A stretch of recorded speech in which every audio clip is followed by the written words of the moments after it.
and the great systems you have in place, we're still getting viruses. So what do we do? First question, who wants to handle that? Yeah, Herman? Yeah. I think that the range of viruses that we have in New Zealand, I think they've been here for a long time and that they resurface. I think we're doing a lot in the space to make sure that it never enters New Zealand. Testing or no testing in New Zealand, we don't want to supply seed that has virus or viroids in it. I think what James was saying about there's another cliff that we have a problem if we get it in. It's so true. But I wonder if when it does actually get here, I don't think there's a big enough ambulance to cart away the Rugose virus. Sorry, you're in the sea. There's no ambulance. So the best thing that you can do is to prevent getting it here. We don't have resistance yet to potato spindle tuber viroid. That's not something that we have on our program, but definitely the tomato brown rugose fruit viruses. And we've been working on that since we found it in Jordan. And just like James, I think every breeding company has been spending a lot of money, some more and some less successful. I think we've been pretty successful in that. And we're offering varieties now. And you don't offer, and no company is going to offer seeds with varieties to you if you don't have that virus. It's devastating everywhere else. So they really want to spread that seed around to the world where they have that virus. I think now own companies are just getting on top of it, that they can provide virus resistant seed here, high level. James? Yeah, I think just addressing the concern about Pepino and PSTBD is the other thing to remember is that these diseases don't just infect tomatoes. So there's a lot of solanaceous other crops, weed species, a lot of Nicotia species, tobacco, the nightshades, anything like that, potatoes as well. Impatiens. Yeah, impatiens. Petunias. There's a lot of other species for these to come into the country on. So the body of work shouldn't just be around tomato seed and capsicum seed. It should be looking at everything. I was actually a bit shocked. I just read on the import health standard the other day, I was looking up tobacco and there's no mention of brown rugose or PSTVD or anything like that on tobacco imports into New Zealand. So that body of work I think that MPI is doing with looking at the import health standard, the IHS, I think that's something that certainly TomatoesNZ, VegetablesNZ, working with the seed companies and NZ GSTA, making sure strong submissions are going to MPI about what should be in that import health standard. That's how you're going to keep New Zealand's border strong. Questions? I'll keep on asking. Oh, sorry, Jeremy. Hey there, yeah. So in response to what you said, once I think brown rugose fruit is here, I think, yeah, basically it's too late. But I think if we improve our active surveillance, and that's something we're looking at in MPI in one of the labs, and certainly in Europe, they're looking for water testing, irrigation water testing as an option as well. So I think getting more involved in that will really help. One thing I wanted to ask James is with the resistant varieties to tomato brown rugose fruit, have you tested them in combination with other viruses to see if they hold up?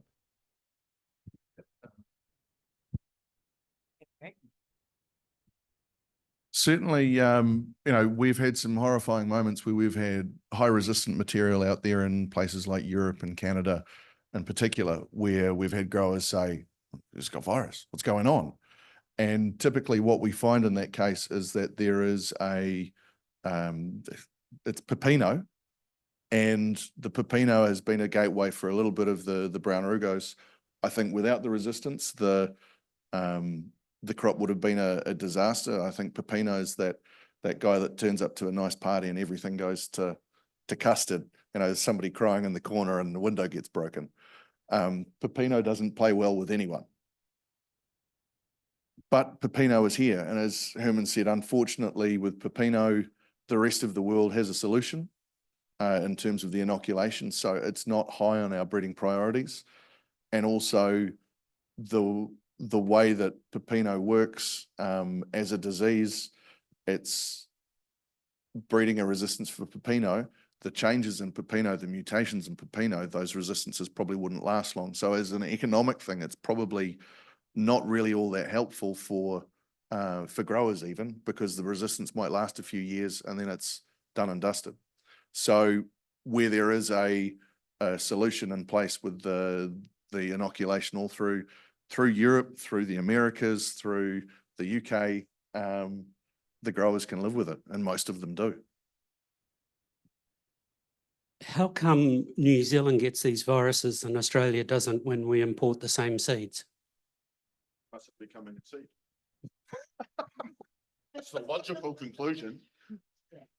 The logical conclusion is that we have a lot less pathogens here.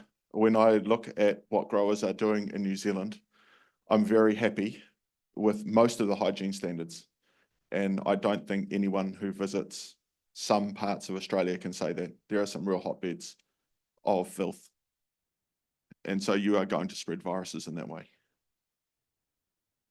So wouldn't that mean they'd have more than us? They do have more than us. Okay. They definitely have more viruses than us. Right. We don't have Torado here. We don't have so much TM3 here in New Zealand. We don't have as much Clavibacter. We don't have as much spotted, and we don't have as much Clavibacter. So I would say we're doing okay, All right. barring potato spindle tubervirus. And we can't say for sure that it's not in Australia. Okay. Thank you.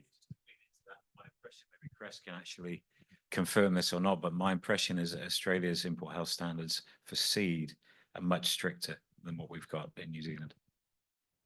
That's what I wanted to ask too. So I didn't understand the composite testing for less than 15,000. So does that mean they can test 10 seeds if there's 20 in a consignment? No, so it just means that, so if the seeds coming in, less than 10,000 seeds coming in, they can do a composite sample. So they can take sort of the same seed produced at the same location to make up that 3,000 sample, but it still needs to make sure that it's representative of the homogeneous lot. So it needs to be reflective of that entire. Yes, yeah.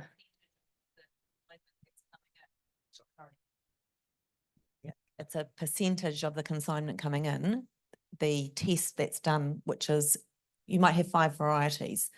It needs to be all 5 varieties and in a percentage of the numbers of seed in that consignment. So out of the 10,000 seed, you might have 2,000 seed of one, but you might only have 500 seed of another. So you would have more seed tested of that 2,000 and less of the 500. So is Australia tougher than New Zealand? So this is actually something we're looking at the moment. Recently flagged to us has been that they are restricting their non-commercial pathways, specifically for tomato seed. And so that's something that we're wanting to look into further. We can't go to MPI with unvalidated claims. That's something we want to understand what they have done to say, should we be doing it? So we are looking at, with the restrictions that they're putting on for their so the non-commercial pathways, whether we need to be adopting a similar stance. Oh, I also would like to point, having sat around some of these GIA discussions, we're not sitting around the full discussion to date because we're not deemed to be a beneficiary for tomato seed because we're not producing it in New Zealand. So we do get removed from these responses quite early on. But my understanding is that the seed that they've tested has come back as negative. So it hasn't been pinpointed to seed. And I want to be really clear about that because we are getting people saying this is a seed issue, this is completely seed, and that's not been proven by tracebacks.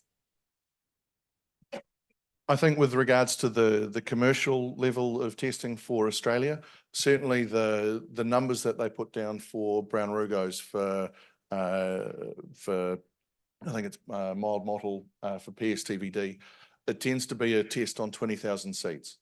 Now, for New Zealand, that tends to be a test on 3,000 seeds, which is actually the internationally accepted standard. The science doesn't necessarily point to the 20,000 seeds giving a lot greater level of confidence or level of detection. But one thing that Australia does, which would make it helpful for New Zealand, is that we can do that test, and then that batch of seed is cleared to keep importing successive import of that batch of seed. Whereas New Zealand, every time the same batch comes in, even if we send it tomorrow and the day after and the day after that, we've got a test every single time it lands. So if we could get clearance on one batch and then successively import that batch, that actually removes cost, because at the end of the day, whilst the biosecurity and the border is incredibly important, that's paramount. The extra testing, it comes at a cost. It's just a cost of doing business, but eventually it does get passed on. It's a simple fact. Okay, thank you. 20,000 seeds is a lot more than 3,000 though. But I agree with you with respect to the subsequent consignments. Yeah, one thing I would say is I'm not a statistician, so I think to get a statistician to speak to that point would be useful. Thanks. We'll just have this question. Hi, just to understand a tiny bit more the resistance you are developed against the rugose, the brown rugose virus. Have you find many genes in wild tomato relatives? Are you basing this kind of resistance in a single gene, like a locus, single locus, or multi-locus resistance? Because I would like to know that thing to understand how long this resistance that you are going to provide is going to last. Because, for example, if it's a single locus, it's probably going to get broken like this. Well, and the last thing, sorry, it's like, are you at the same time addressing some sort of resistance against some vectors, like, for example, whitefly or potato salad? Like, for example, you have lines with high glycerol sugar or trichome 4 that might potentially deter them and may like diminish the transmission like, you know, with this kind of vector. So I just want to know if that is also kind of explored or has been discarded because it's too hard to integrate those genes or things like that. So what I can say is with the resistances, there's a lot of different ways to skin a cat. So not every company is working with the same resistances. For example, the resistance that Race 1 has, it's only us that has those resistance genetics.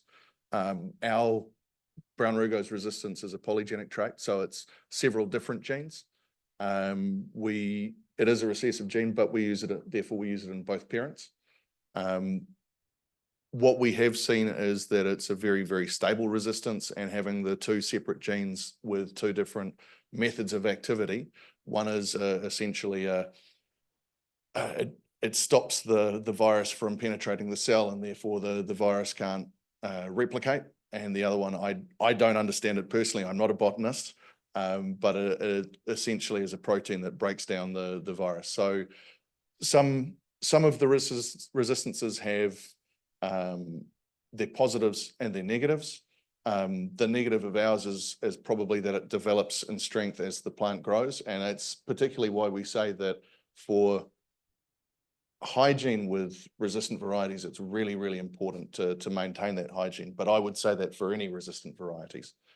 I know some of the other varieties out there have strengths, but also negatives as well.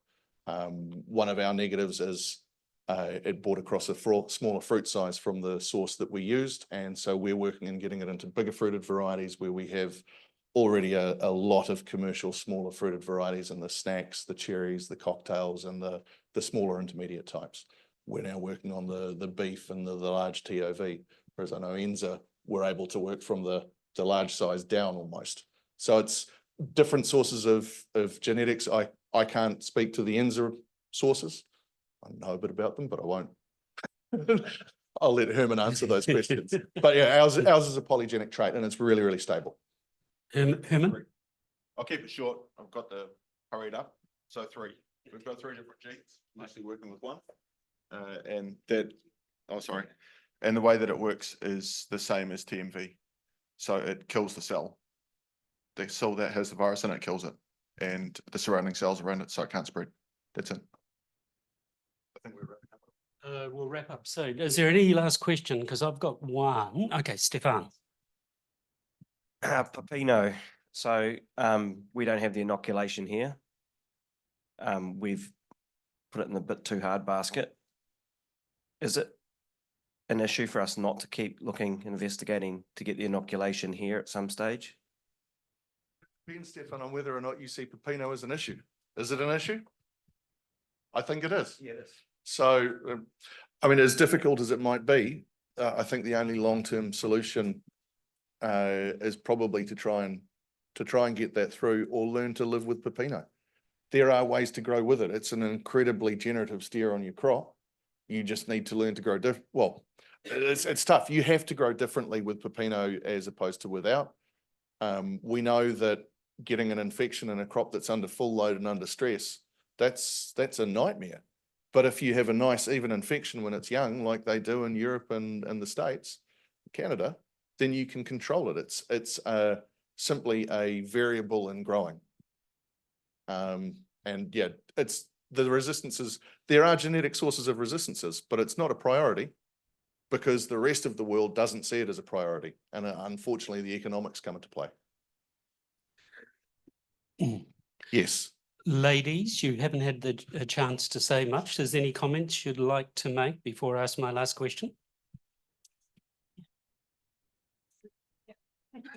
I'll make a comment. I'm not sure whether it's when Chris was talking earlier about the pest-free places of production, that was about where the seeds are grown and produced. So there's a huge amount of backup. I just want to reinforce that there's massive backup before the seeds are even thought about being brought into New Zealand. So there's a lot of work behind the scenes before anyone thinks that they might be growing anything here. So I just want to reinforce that idea of just keeping your ears to the ground about where there might be seed that's coming in that's from someone else's greenhouse or from someone's pocket from some other country. That's really, really important to stop that practice wherever you can. Thank you. Yeah, I think we should also give a thought of what happens when tomato brown arrives, and I actually have to fully agree with James in regards to hygiene. I think this is a big way for us to move forward to prevent the further spreading within New Zealand, monitoring your crops and keep your hygiene levels to the top. Another opportunity would be short crops instead of long crops, but this is all when it happens. I think from a seed company point of view, our business is seed. We want to keep you in business. So we are doing the utmost to make sure that we are bringing in the best quality, the most resistant, the fully tested, so we can have assurance that when we are selling you seed, we're not going to be giving you potato tuber spindle viroid or Pepino mosaic virus or brown ruggos, which would be absolutely devastating. So, you know, rest assured, we're doing the best that we can on international standards. We're joining together to make sure that we are keeping the seed pathway of commercial seed free of these diseases. That's great, and good that you raised hygiene, because our last presentation this afternoon is on hygiene in houses and what we can and should be doing to keep these problems out of our houses. We've actually got an interesting dilemma in New Zealand now with brown fruit rugose virus, in that before it's come to New Zealand, our tomato growers can actually purchase seeds that are resistant. So if tomato growers are doing that and it comes to New Zealand, what happens to that crop? So we've started this discussion with MPI regarding technology is advancing at such a fast pace. We need to ensure that the way that we're looking out for these things, the way we're responding to these things is also advancing in light of the resistance and technology that's available. So really, really quite interesting. I thank the presenters. Sorry, you had one last comment? I would, yeah, just on that point, I think something to stress with MPI when it comes to brown rugose and an incursion, because I think it's not if, it's when it does arrive, when it is detected, I think that those definitions about resistance and high resistance and intermediate resistance and susceptibility are important, because highly resistant material, if you do a quantifiable PCR, if you do virus titer, you will still find some particles of virus. But if you've got a high resistant variety, you're stopping the replication and you're stopping the spread. And so that's where it's going to be important for you guys. If MPI comes in and goes, oh, virus titer says there's brown rugose, and you're like, well, I've got a resistant variety, you really don't want them pulling out your crop. So we need to get them to understand how that's going to work and how the resistances are essentially stopping the virus in its tracks. And long term, that's the opportunity to keep the virus out of New Zealand in a big way, as if you're using the high resistant material. Speak to all the companies, trial the varieties that are available to see if you can go. Don't go because you have to, go because the varieties are good enough, but be aware of what's out there. Thanks, James. And we've started that conversation with MPI, Tomatoes New Zealand and MPI having the conversation about these resistant varieties. And how, no, because we're out of time.